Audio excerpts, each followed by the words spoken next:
Your daughter was incredibly special, and I feel so lucky to have known her. These are all in the past tense.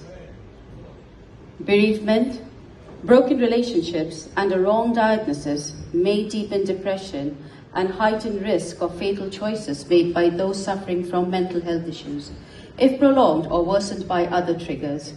This, compounded with the social isolation, or even recently during COVID, triggered many to tragically take their lives. One such story is of Diva. A life ended so early.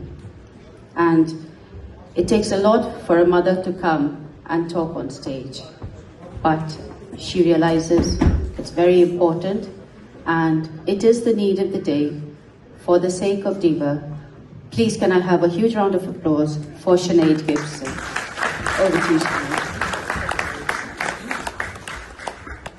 First, thank you to the Sangeet Foundation for making this platform available and shining a light on mental health, and also for inviting me to speak. It really is a privilege, although obviously really difficult. It's likely 75% or more of us have experienced difficulties with mental health or have been close to someone who has.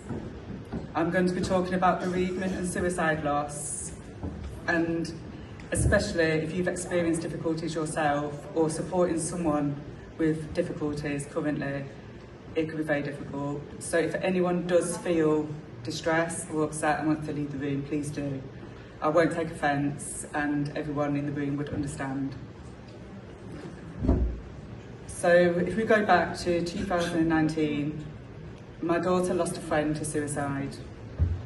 She hadn't seen her in a number of years, but they'd been close in senior school at Kendrick. We went to a funeral where Diva was also reunited with other old school friends she'd lost touch with. It was unlike any funeral that I'd ever been to. How can you celebrate a life cut short in such a devastating way?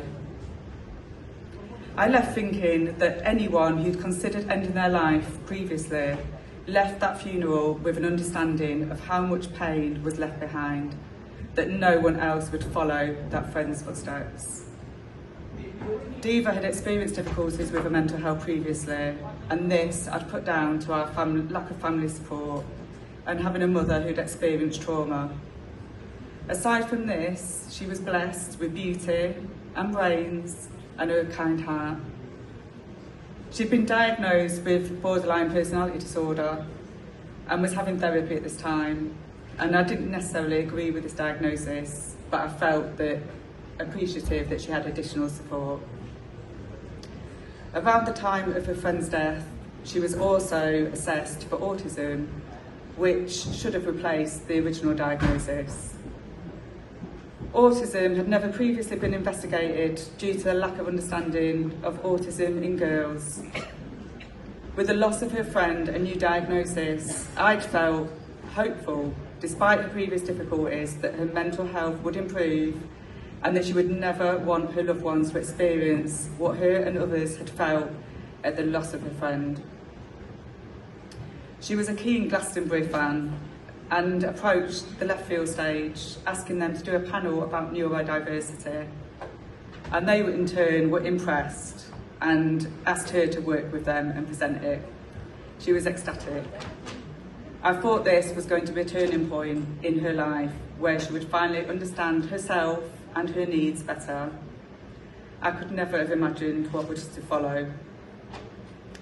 In early 2020, Diva kept telling me to stop travelling because there was a virus coming. She became increasingly anxious about it, as many of us were. We watched news reports in separate houses, and when lockdown came, I wanted to break the rules and see Diva, but however she worried I would catch COVID and die because I'm older. She also was keen on following rules. Glastonbury was cancelled. Her relationship was strained. One week, she was a bit off with me on the Friday. And then wasn't her usual self over the weekend and went a bit quiet.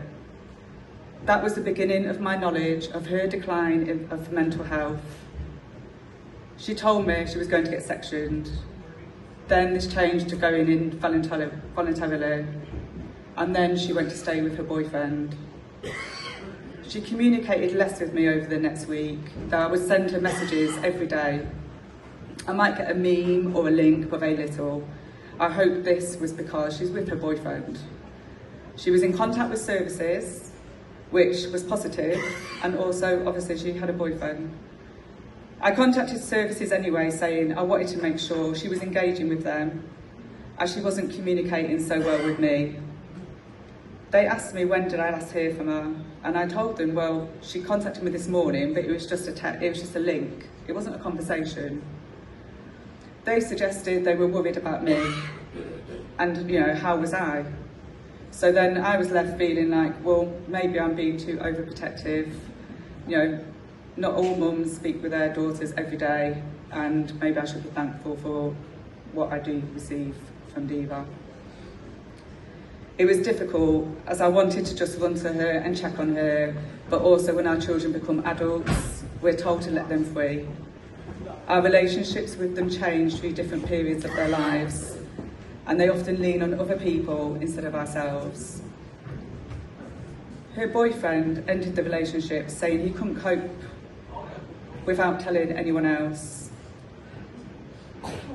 So within 2 weeks, her connection and hope was lost, and with a friend already lost to suicide, the option of suicide became stronger. Although she changed her mind and asked for help, she couldn't be saved. I've been contacted by so many since her loss, and she could never have imagined the impact of her actions that day.